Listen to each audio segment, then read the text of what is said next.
পারমাণবিক মহড়ার পর রাশিয়ার তেল কোম্পানিগুলোতে নিষেধাজ্ঞা যুক্তরাষ্ট্রের।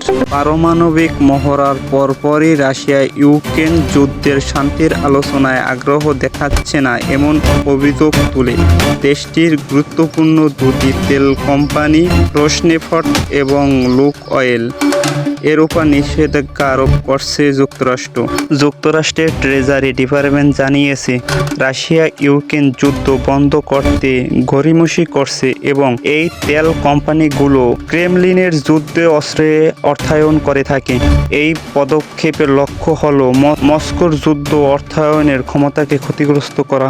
নিষেধাজ্ঞাটি বুধবার 22 অক্টোবর ঘোষণা করা হয়, যার আগের দিন প্রেসিডেন্ট ডোনাল্ড ট্রাম্প ও রুশ প্রেসিডেন্ট ভ্লাদিমির পুতিনের মধ্যকার বৈঠকের পরিকল্পনা স্থগিত করা হয়েছিল।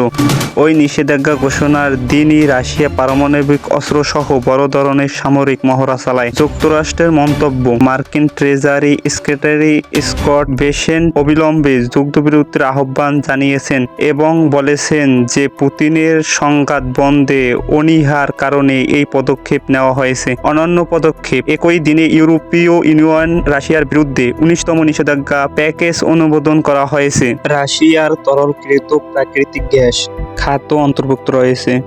এই নিষেধাজ্ঞাগুলোর লক্ষ্য হল রাশিয়ার জ্বালানি খাত থেকে আসা রাজস্ব হ্রাস করা, যা মস্কোর সামরিক কার্যক্রমের জন্য একটি প্রধান উৎস।